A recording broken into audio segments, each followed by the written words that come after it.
Hola a todos, buenos días. Qué bueno poder estar reunidos otra semana más.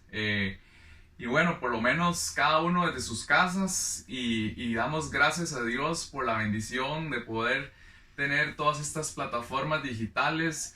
De una u otra forma queremos hacerle llegar nuestro caloroso saludos y bendición a cada uno de sus hogares. Y damos gracias a Dios porque eh, esta carta de Primera de Pedro y con hoy finalizamos ha sido una bendición para una u otra cosa en nuestras vidas, en cada uno de nosotros. Dios conoce las dificultades y los sufrimientos o las debilidades o las cosas que estamos pasando, pero damos gracias a Dios porque Dios puso en el corazón de Dani esta carta para ser predicada durante este tiempo y hoy llegamos al cierre de esta carta. Entonces quiero que me acompañen.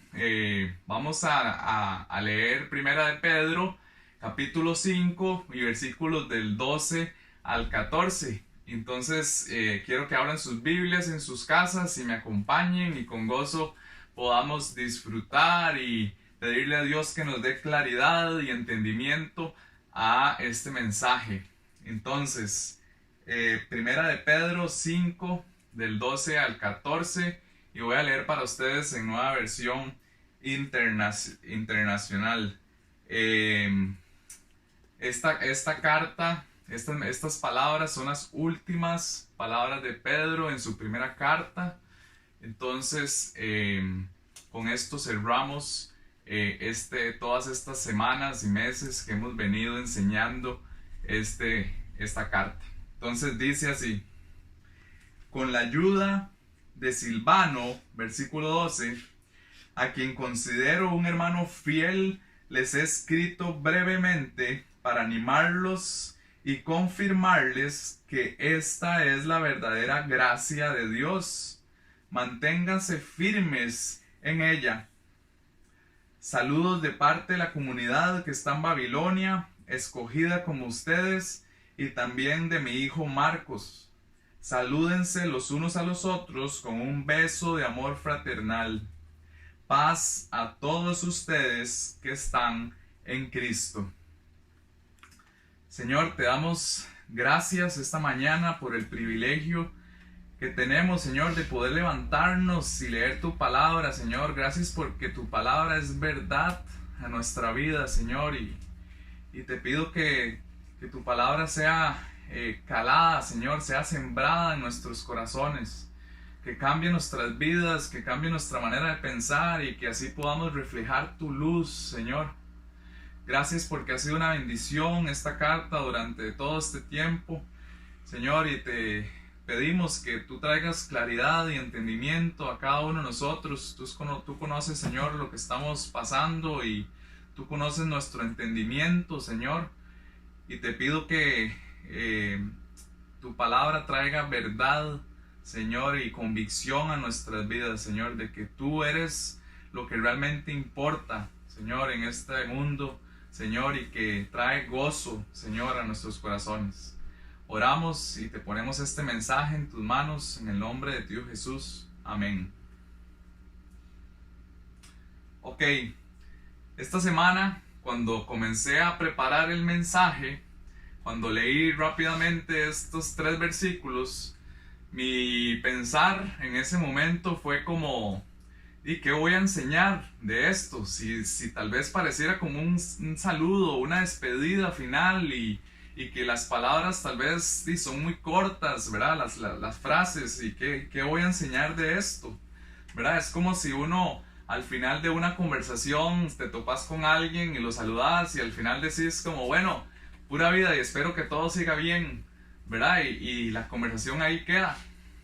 Pero esto, cuando ya después seguí estudiando, esto no es así, ¿verdad? Primero que todo, recordemos que toda la escritura es inspirada por Dios, como dice Primera de Timoteo, y es útil para enseñar, para reprender, para corregir y para instruir en justicia.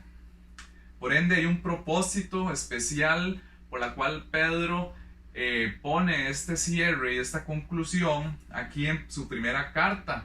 Y es nuestro deseo, y es mi deseo, de que esta mañana podamos entrarle a este texto, escudriñándolo y escarbándole y tratar de sacarle el mejor provecho posible, ¿verdad? Y cuando entramos a este texto con un poquito más de detalle, podemos ver que hay palabras claves que Pedro utiliza aquí, y encontramos palabras de recomendación, encontramos palabras de saludo, encontramos palabras también de ánimo o exhortación, y encontramos también finalmente palabras de bendición a la iglesia. Pero antes de iniciar, quisiera nada más que recordemos que esta carta, al igual que el resto de las cartas del Nuevo Testamento, están escritas de un creyente a otros creyentes, ¿verdad? Y Pedro lo deja esto muy claro desde el capítulo 1, versículo 1, donde se dice a sí mismo que él es apóstol de Jesucristo, y se dirige a esta carta a todos los elegidos, los extranjeros y peregrinos por el Ponto, por Galacia, por Capadocia, por Asia y Bitinia, dice según el previo conocimiento de Dios. Y que de igual forma, eso es como si nos estuviera hablando el día de hoy a la iglesia Casa Vida, Nosara y el resto de las iglesias de todo el mundo. Entonces, el primer punto, dicho esto, quiero que veamos esta palabra de recomendación que encontramos en este texto. Dice la primera parte del versículo 12, dice de esta manera: con la ayuda de Silvano, a quien considero un hermano fiel, les he escrito brevemente. Ahora, recordemos que Silvano, ¿verdad? ¿Quién es este Silvano? Silvano, estudiando un poco de quién era este hombre, dicen los comentaristas bíblicos, ¿verdad? De estudios que ellos han hecho, de que este Silvano es el mismo Silas que encontramos en el libro de los Hechos. De hecho, se dice que Silas es la forma abreviada de Silvano, ¿verdad? Es como que si yo le dijera a Laura, mi esposa, le dijera Lau, o por ejemplo a Mercedes le dijéramos Merce o Mercy, ¿verdad? Como muchos le decimos. Silas era el nombre abreviado de Silvano. Entonces, si leemos Hechos 15, vemos a este Silas, que era un hombre que gozaba de la confianza y la estima de muchos de los hermanos de la iglesia primitiva, de los primeros años de la iglesia, y gozaba de la estima y la confianza también de los apóstoles. Y que de hecho también fue escogido este Silas por Pablo y Bernabé para llevar el mensaje después del concilio de Jerusalén a la iglesia de Antioquía. Si seguimos leyendo en Hechos 15, también encontramos que este Silas o este Silvano sirvió de mensajero, no solo, de mensajero, sino de compañero de misiones, ¿verdad? Recordemos que Pablo y Bernabé, encontramos en Hechos 15 que ellos se separaron, tuvieron unas diferencias, y Pablo tomó a Silas y Bernabé tomó a Juan Marcos, ¿verdad? Y de hecho este es el mismo Marcos que encontramos en esta carta al cierre de Primera de Pedro. Entonces, dicho esto, Pedro en el versículo 12 dice que fue con la ayuda de Silvano o de este Silas que escribió la carta. Pero ¿qué significa esta palabra ayuda? ¿En qué sirvió de ayuda Silvano? Y leyendo también, estudiando, esta palabra ayuda puede significar una de dos cosas o puede significar ambas cosas. La primera de ellas es que la carta fue escrita por Silvano, que Silvano pudo haber servido a Pedro como un secretario, ¿verdad? Mientras Pedro dictaba la carta, ahí estaba Silvano escribiendo. Muchas veces estas personas eran dotadas como de un talento especial y que era una facilidad de escritura que tenían. Y era muy común, de hecho, en el Nuevo Testamento, encontrar este tipo de secretarios o personas que ayudaran a escribir las cartas.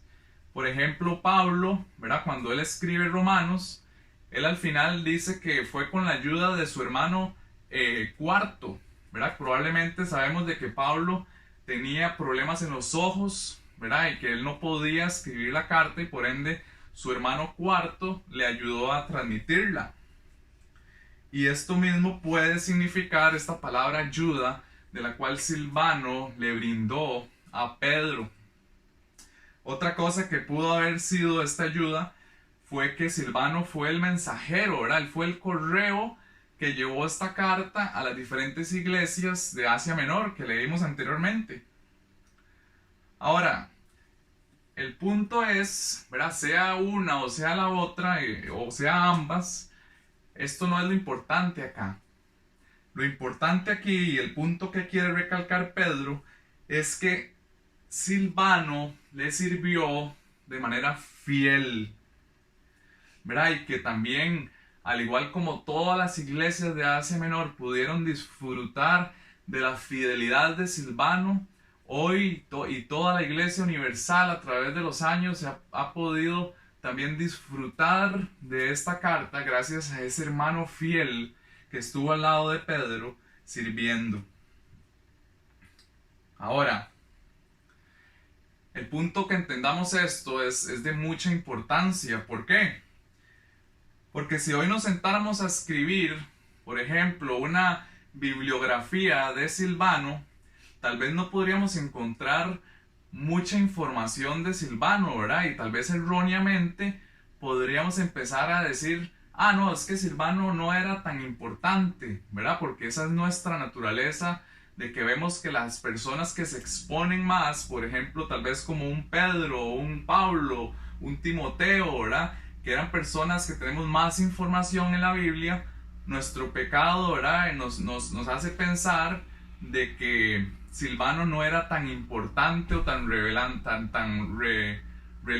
perdón, en el Nuevo Testamento. Pero eso no es así, ¿verdad? La Biblia, como les decía anteriormente, dice que este era un hermano fiel, que gozaba de la confianza, que gozaba, ¿verdad? De esa ayuda, ¿verdad? Normalmente, que era bendición para el resto de los hermanos y que por ende era de suma importancia para la iglesia primitiva. Y entender esto, ¿verdad? De que muchas veces no se ocupan puestos de mucha visibilidad para servirle fielmente al Señor, nos da una enseñanza grandísima, ¿verdad? En la iglesia de hoy. ¿En qué? En que no ocupamos tener un puesto de mucha visibilidad en la iglesia o dentro de la iglesia para poder servirle al Señor, ¿verdad? De una manera fiel. Aun cuando ni siquiera, ¿verdad? Nadie nos vea. Y la importancia acá es que el Señor nos encuentre sirviéndole a Él fielmente. Y digo esto, y cuando estaba estudiando esto, se me venía a la mente la parábola de las minas. No sé si recuerdan, y de hecho hace unas semanas atrás, en las clases de teología sistemática, inclusive hablábamos de esta parábola. Y es Jesús en Lucas 19, capítulo 19, Jesús habla de esta parábola y recordemos que esta parábola cuenta de un rey, ¿verdad? De que había entregado una buena cantidad de dinero a 10 de sus siervos para que hicieran negocio y para que hicieran ganancias, le produjeran ganancias con el dinero que les daba el rey. Y la parábola cuenta que el rey tiempo después regresa a donde están sus siervos y les pide cuentas a cada uno de sus siervos de qué habían hecho con la plata que se les había dado. Y dice el versículo 17 de esta forma, cuando el rey le pide a uno de sus siervos y dice que este siervo era el que había producido más. Y veamos qué dice el versículo 17. Dice que el rey le contesta: hiciste bien, siervo bueno, puesto que has sido fiel en tan poca cosa, te doy el gobierno de 10 ciudades. A Dios, ¿verdad? Nuestro Rey no se le escapa de vista que nosotros le estemos sirviendo de manera fiel día y noche, ¿verdad? Él es el único que puede ver en lo profundo de nuestros corazones, escudriñar, de saber si estamos haciendo las cosas de una buena intención, no para agradar a los hombres, sino para agradar a Dios. Y eso es lo único que debería importarnos.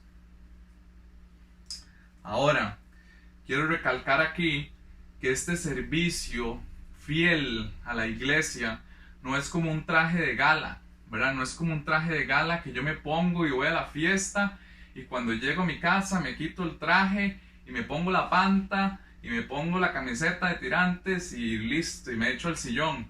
No, ¿verdad? Esa no es la manera en que Pedro quiere transmitir aquí de que, de que le sirvamos al Señor de manera fiel. Inclusive Pedro va mucho más allá y por ejemplo en su primera carta, en el capítulo 4, versículos del 7 al 11, encontramos lo siguiente, dice: ya se acerca el fin de todas las cosas, así que para orar bien, manténganse sobrios y con la mente despejada. Sobre todo, ámense los unos a los otros profundamente, porque el amor cubre multitud de pecados. Practiquen la hospitalidad entre ustedes sin quejarse. Cada uno ponga al servicio de los demás el don que haya recibido, administrando fielmente la gracia de Dios en sus diversas formas. El que habla, hágalo como quien expresa las palabras mismas de Dios. El que presta algún servicio, hágalo como quien tiene el poder de Dios. Así Dios será en todo alabado por medio de Jesucristo, a quien sea la gloria y el poder por los siglos de los siglos. Amén. Entonces, leyendo esto y dicho todo esto, yo los quiero animar esta mañana.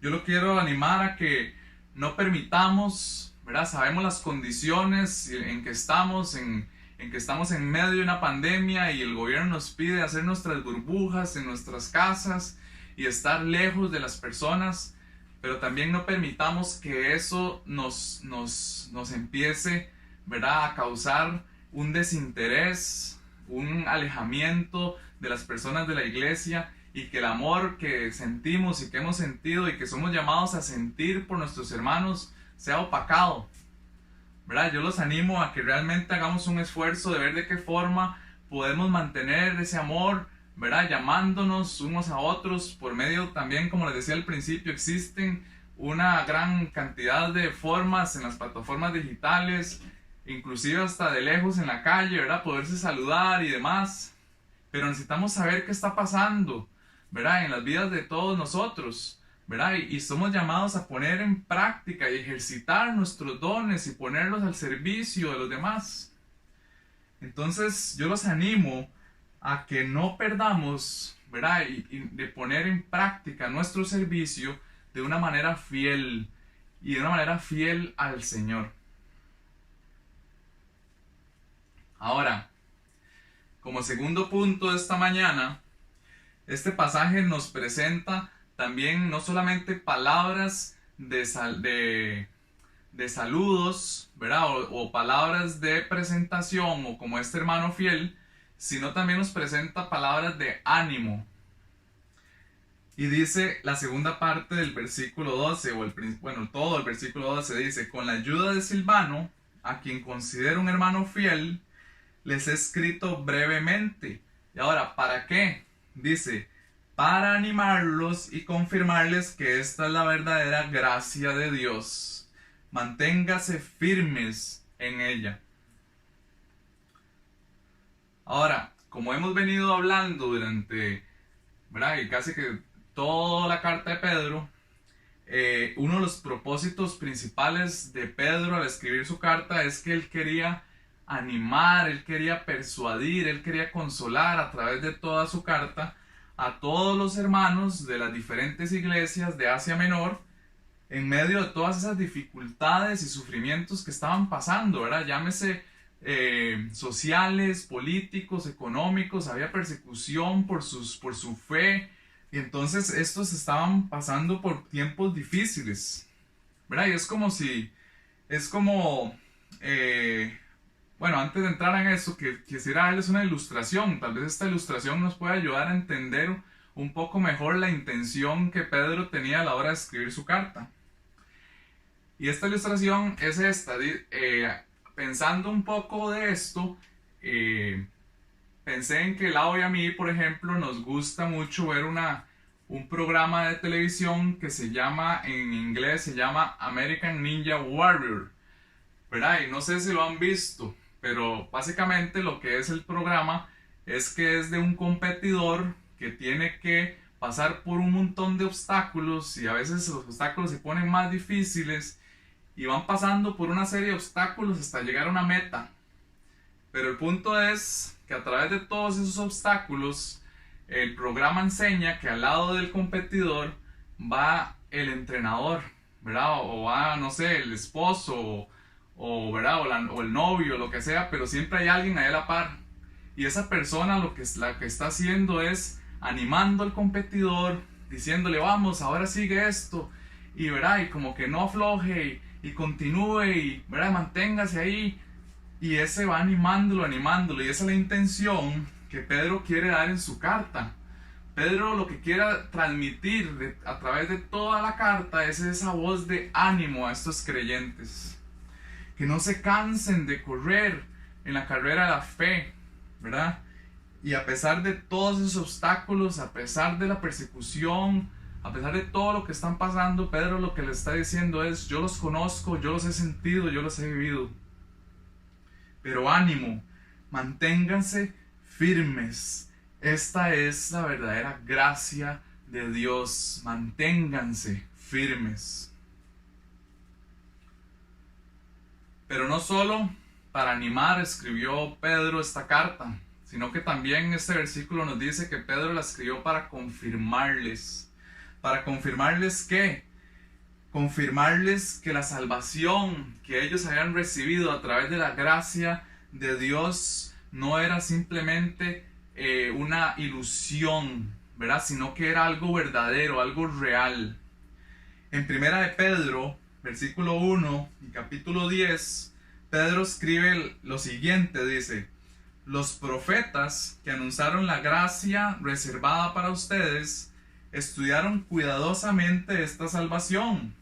Dice el versículo 11, querían descubrir a qué tiempo y a cuáles circunstancias se refería el Espíritu de Cristo que estaba en ellos cuando testificó de antemano acerca de los sufrimientos de Cristo y de la gloria que vendrían después de estos.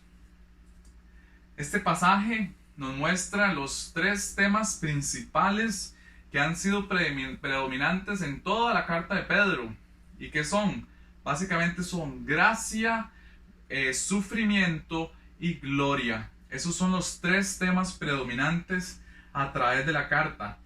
Y menciono esto porque el punto de Pedro aquí, y la razón por cual quiere confirmarles de que están en el lugar correcto y que manténganse firmes, es porque si ellos se encuentran en ese camino de la gracia de Dios y yendo en ese camino se encuentran con sufrimientos y con obstáculos, no es que están en un camino equivocado, sino que ese es el camino, y es el camino que lleva a la gloria, ¿verdad? Gracia, sufrimiento y gloria. No están equivocados, manténganse firmes en ella.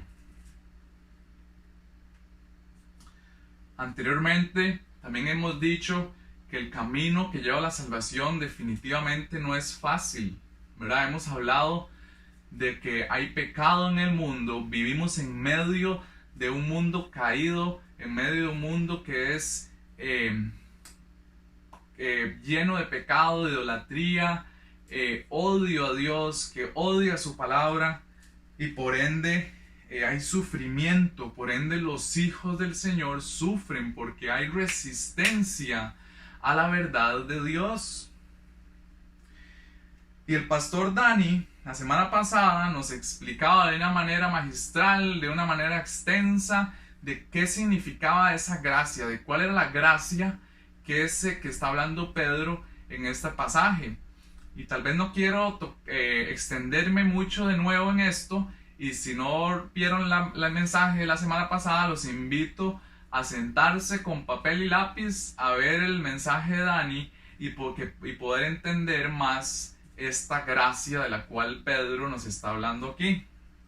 Pero bueno, les voy a hacer un resumen. Dani básicamente nos explicaba de que en teología había un término que se llamaba gracia especial, y que esta gracia especial estaba basada en un amor complaciente de Dios, cuya fuente principal era la obra de Jesucristo, su vida, su muerte y su resurrección, ¿verdad? Y fue ir a través de esa obra de Jesucristo en la cual Dios nos da vida para que podamos, por medio de la fe, responder a ese llamado a Jesucristo, y que sea Él el que nos limpie y nos libre de la esclavitud del pecado, ¿verdad? Y nos llene de vida y nos llene del Espíritu de Él, para que podamos responder con fe y ser reconciliados con Dios, ¿verdad? Y el Señor nos promete a través de Jesucristo seguir alimentándonos y seguir creciendo en santidad al lado de Él, ¿verdad? Y en compañía de Él. Ahora, Pedro, a través de su carta, nos recuerda y nos hace una lista de cuál es esa gracia y cuál es esa verdadera gracia de la cual Dios demanda que caminemos en Él. Y Pedro, a través de su carta, nos hace una descripción de todas esas cosas, ¿verdad? Y dice que Él demanda de que seamos santos en todo lo que hagamos, ¿verdad? De que trabajemos en nuestra salvación con temor y temblor, que seamos humildes, que seamos sumisos, que nos amemos los unos a los otros, que nos mantengamos sobrios, que oremos los unos a los otros, que nos regocijemos en medio de todos los sufrimientos, que no nos sorprendamos de que si estamos sufriendo, de que este es el camino de la gracia de Dios que nos lleva a la gloria, que confiemos plenamente en nuestro Dios. Y así continúa Pedro a través de su carta, de que esta es la verdadera gracia de Dios. Pero hay algo súper importante que Dani nos recalcó, y Dani nos decía que ni locos se nos ocurra hacer esto por nuestras propias fuerzas, porque no se puede, nunca lo vamos a lograr. La única forma de poder lograr esto es que esas fuerzas provengan de la gracia de Dios. Es Dios el que nos da las fuerzas, es Dios el que nos da el ánimo para continuar caminando firmes en la fe. Dios en su palabra es como ese entrenador que les decía ahora. Él está ahí al lado de nosotros, Él conoce nuestros dolores, conoce nuestras debilidades, y Él nos anima y nos equipa para continuar en la carrera, ¿verdad? A pesar de los obstáculos, para que podamos llegar a la meta. Y ese es nuestro Dios, Él no nos va a abandonar. Ahora, como tercer punto, este pasaje de Pedro también menciona palabras de saludo, ¿verdad? Vimos las palabras de recomendación, vimos las palabras de ánimo, y ahora vamos a ver palabras de saludo. Y dice el versículo 13: saludos de parte de la comunidad que está en Babilonia, escogida como ustedes, y también de mi hijo Marcos. Estudiando este pasaje esta semana, pude encontrar que muchos comentaristas coinciden de que Pedro está usando aquí el nombre de Babilonia no para referirse a Babilonia misma, sino para referirse a Roma. En tiempos del apóstol Pedro, Roma era conocida como la Babilonia, ¿verdad? Para los judíos. Cuando Pedro menciona Babilonia, los judíos sabían a qué se estaba refiriendo con Babilonia, ¿verdad? Y es que Babilonia era una ciudad perversa del siglo VI antes de Cristo. Ya para tiempos de Pedro ya Babilonia no existía, ¿verdad? Pero Pedro lo menciona aquí para recordar todo el sufrimiento que el pueblo de Dios había sufrido durante el cautiverio que el rey Nabucodonosor había causado en ese tiempo. Este pueblo de Babilonia era un pueblo reconocido por el pecado, por la maldad, por el paganismo, por la idolatría. Un pueblo totalmente que odiaba a Dios y rechazaba a Dios sobre todas las cosas, ¿verdad? Pero lo que Pedro está diciendo aquí es que en medio de toda esa idolatría, ese paganismo, toda esa maldad en ese lugar, había una iglesia que estaba ahí predicando acerca de la gracia de Dios. Saludos de parte de la comunidad que está en Babilonia, escogida, como ustedes, está en medio de la comunidad de Babilonia. Ahora, esta era una forma de Pedro de decirles a estos creyentes que estaban ahí, es como decirles, hey, ¿verdad? Ustedes que están pasando dificultades en medio de la fe y en medio de todo ese sufrimiento, quiero que sepan que ¿verdad? Mírenos a nosotros, quiero que sepan de que no están solos, no es algo nuevo, no se sorprendan, ¿verdad? Vendrán tiempos difíciles y pueden ser que peores de los que están pasando, pero no olviden que en medio de todo eso hay una iglesia, ¿verdad?, que está predicando acerca de la gracia de Dios, y de la misma forma de que nos está equipando a nosotros, los va a equipar a ustedes. Esta es la gracia de Dios. Pedro les recuerda a estos hermanos de Asia Menor de que también ellos, ¿verdad?, esta iglesia que está en Babilonia, y igual que las otras iglesias de Asia Menor, y igual que toda la iglesia universal, son extranjeros y peregrinos en el mundo, ¿verdad? De que no son ciudadanos de este mundo, son ciudadanos del cielo, son extranjeros y peregrinos, como lo dice 1 de Pedro 2, versículo 11, ¿verdad? Y Dios los había llamado a salvación en medio de una ciudad corrupta, en medio de una ciudad llena de pecado. Había luz en medio de eso. Y estudiando esto, me puse a pensar de que qué importante es que sepamos esto el día de hoy, porque no sé si a ustedes les ha pasado muchas veces que vemos tanto mal en el mundo, tanta corrupción, que nos ponemos a pensar de que qué va a pasar con la iglesia, ¿verdad? Y a veces hasta nos ponemos a filosofar y perdemos un poco la esperanza, nos desanimamos un poco, o inclusive hasta pensamos en nuestros hijos, ¿verdad? ¿En qué mundo van a vivir nuestros hijos? Y entendiendo este pasaje, ¿verdad?, que es algo muy importante, vemos que a pesar de cuánto mal hay en el mundo, el Señor Jesucristo ha mantenido su iglesia a través de todos los años. El Señor Jesucristo ha prometido, ¿verdad?, mantener su iglesia. En Mateo 16 dice que las puertas del Hades no prevalecerán contra la iglesia. Pero el Señor Jesucristo ha prometido mantenerla, y Él cumple lo que promete. Recordemos también de que esta batalla no es una batalla entre el bien y el mal, como dos fuerzas iguales que están por encontrarse, y que nosotros estamos a la expectativa a ver cuál de las dos fuerzas es la que va a ganar. No es así, ¿verdad? Recordemos que la batalla ya está ganada. Jesucristo en la cruz murió y resucitó y venció la muerte y venció a Satanás, ¿verdad? Ya la batalla está ganada.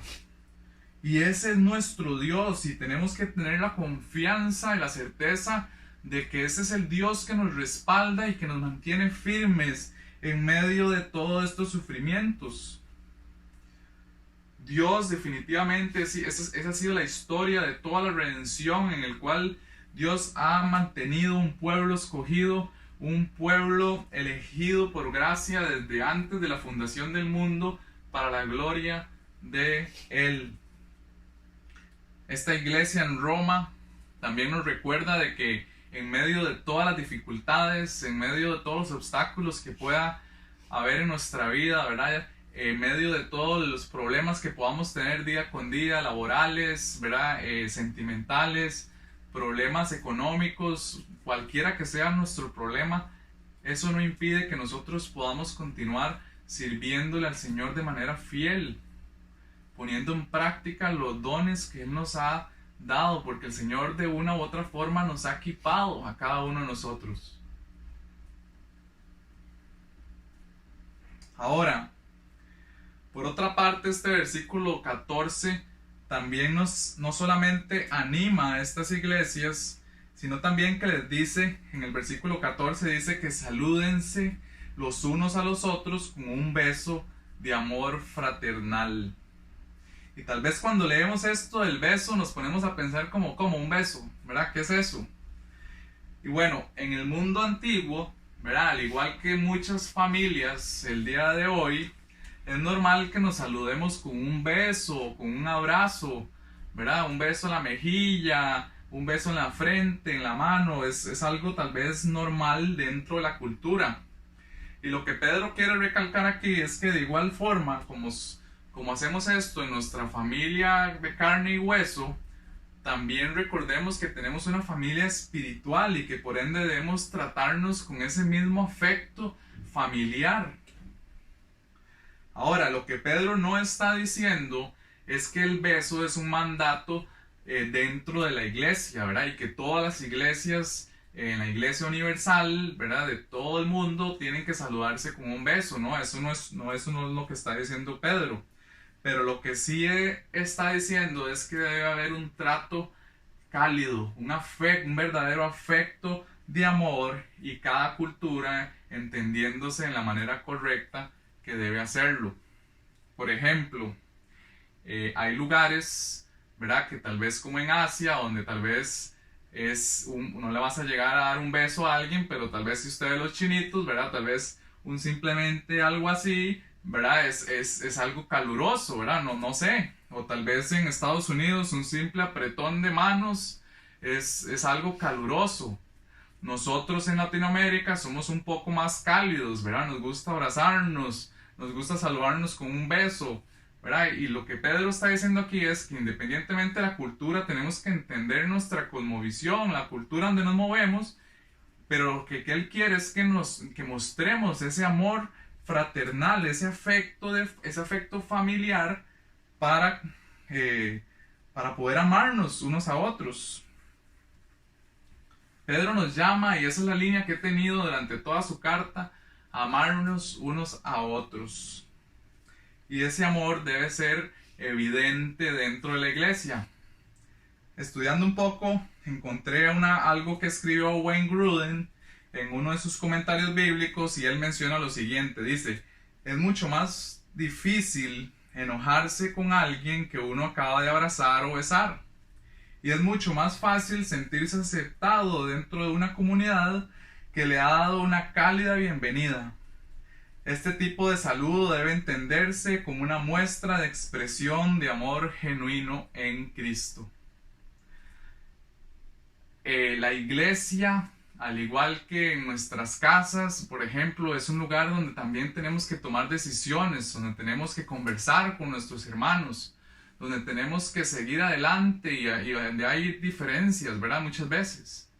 Y por eso es que Wayne Grudem está aquí diciendo que es más difícil enojarse con alguien de que acabas de recibir un abrazo y un beso y una alegría, ¿verdad? Y que mantengamos eso, ¿verdad? De que somos llamados a que entendamos de que tenemos una familia en Cristo y que esa familia no son extraños, ¿verdad? Sino que todos esos creyentes que están dentro de la iglesia son los mismos que vamos a estar durante toda la eternidad en la gloria de Dios compartiendo. Entonces, por ende, mostremos ese amor de familia los unos por los otros. Y para cerrar, encontramos estas últimas palabras, y es el cuarto y último punto del día de hoy, que son palabras de bendición. Y dice la segunda parte del capítulo 14, dice: paz a todos ustedes que están en Cristo. Pedro concluye su carta deseando a estos lectores de que tengan paz. Ahora, pero este concepto de paz es un concepto diferente a la paz que tal vez nosotros entendamos el día de hoy, ¿verdad? Esa paz que nos ofrece el mundo es una paz diferente a la que nos ofrece Cristo. Veamos que Pedro conecta en este versículo la palabra paz con la palabra Cristo, ¿verdad? Dice, paz a ustedes que están en Cristo, ¿verdad? Pedro hace esa conexión. Ahora, Pedro le recuerda a estos lectores que aún en medio de todas las dificultades, aún en medio de todos los sufrimientos, somos llamados a sentir paz, y que esa paz no es una paz que proviene de nosotros mismos, sino que es una paz que brota de nuestra relación con Cristo, ¿verdad? Es el hecho de que estamos unidos a Él, ¿verdad? Un mismo espíritu, que podamos experimentar esa paz. Ahora, ¿cómo podemos entender esa paz, verdad? ¿Qué es exactamente esa paz?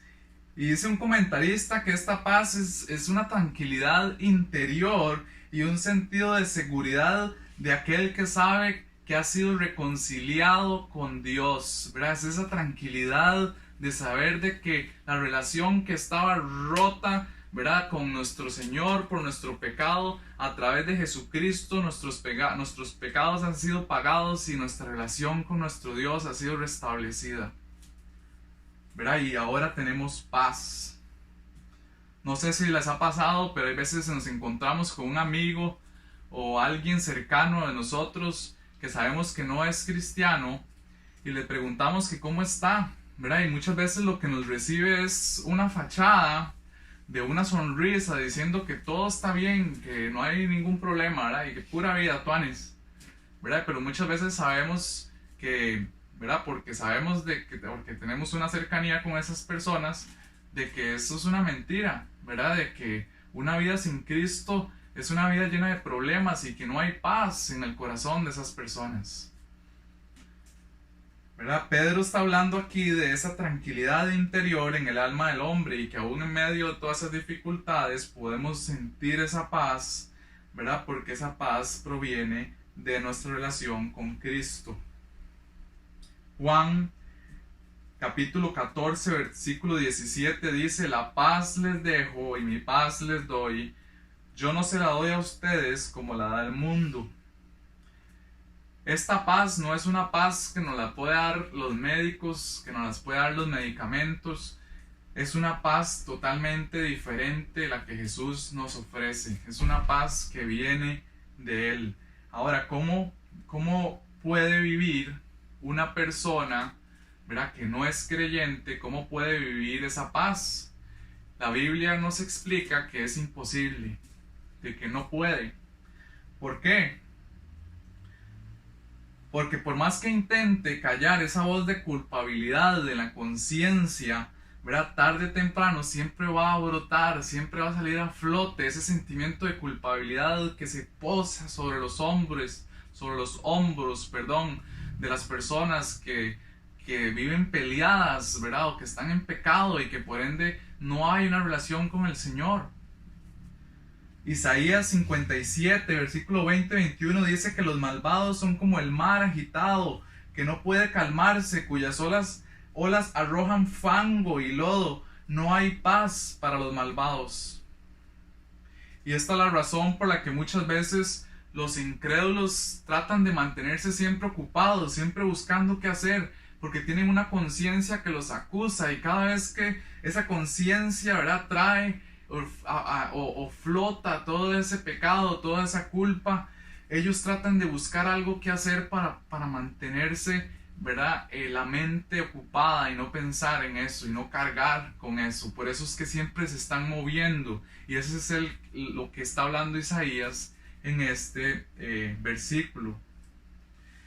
Entonces, al menos que nosotros hayamos realmente logrado arrepentirnos de nuestro pecado y hayamos creído y hayamos caído rendidos a los pies de Cristo, sabiendo de que Él es el único que nos puede dar salvación por medio de la fe en Jesucristo, por su obra en la cruz, ¿verdad?, sabiendo de que Él murió por nuestros pecados, que Él murió clavando todos mis pecados en la cruz y que todas mis deudas han sido pagadas y que todos mis pecados han sido arrojados al fondo del mar, y que Jesús promete y Dios promete no acordarse jamás de ellos, ¿verdad? De que nuestra cuenta está limpia y que toda la justicia de Cristo nos ha sido acreditada a nosotros. Y solamente cuando entendemos esto y caímos rendidos en arrepentimiento y fe en Jesucristo y aceptamos de que Él es el Señor y Salvador de nuestras vidas, esa paz puede venir a nosotros, porque la relación con nuestro Dios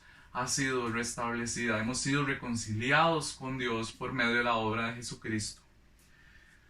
Y esa es precisamente la paz de la que Pedro está hablando en esta carta, y que la que Pedro cierra esta carta.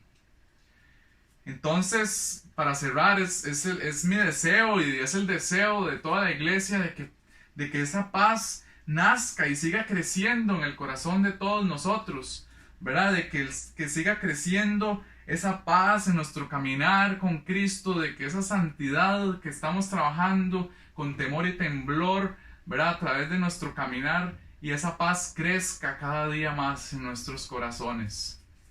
Ahora, si tú estás aquí y estás escuchando este mensaje el día de hoy y aún no has creído en Jesucristo como tu Señor y Salvador, y ¿verdad? Yo te invito a que hoy pienses, ¿verdad? Y realmente recapacites, de que caigas rendido a los pies de Cristo, ¿verdad? Y te arrepientas de tus pecados, y que puedas ver que Jesucristo también murió por tus pecados, ¿verdad? Y que puede darte vida y vida en abundante, que te puede librar de todos los pecados, que te puede librar de esa culpa que tal vez cargas en tus hombros. Y yo te invito a que realmente puedas llegar a sentir esa paz, que esa paz no la puede dar este mundo, sino una paz que solo brota en Jesucristo. Vamos a orar. Señor, yo te doy gracias esta mañana por este mensaje de hoy. Señor, gracias porque esta carta de Pedro ha sido una bendición para todos nosotros. Gracias porque ha sido una carta de gracia, sufrimiento y gloria, Señor. Gracias porque hemos logrado ver que, Señor, aun cuando estábamos muertos en nuestros delitos y pecados, Señor, tú nos diste vida juntamente con Cristo. Señor, nos regalaste, Señor, esa vida, Señor, un regalo inmerecido que, Señor, por más que nosotros hubiéramos tratado de hacer cosas, Señor, para agradarte, hubiera sido imposible porque nuestra deuda era impagable, Señor. Y te damos gracias, Señor, porque aún así, Señor, tú nos amaste y entregaste a tu Hijo en la cruz, Señor, a morir por nuestros pecados. Y hoy Señor, para todos los que hemos confiado en ti, nuestra relación ha sido restablecida, Señor, contigo. Y hay paz en nuestros corazones. Señor, gracias porque a pesar de las dificultades, a pesar de los sufrimientos que podamos cada uno de nosotros tener, Señor, yo te pido que no nos opaquemos, Señor, sino que sigamos amándonos los unos a los otros, sirviéndonos, poniendo en práctica, Señor, y ejercitando nuestros dones. Señor, que esta iglesia sea una luz en medio de un mundo de pecado, Señor, y que podamos aún así gozarnos en medio de todo esto, Señor, sabiendo de que nos espera la gloria, Señor, por una eternidad. Te damos infinitas gracias, Señor, y oramos en el nombre de tu Hijo Jesús. Amén. Gracias y nos vemos la otra semana. Chao.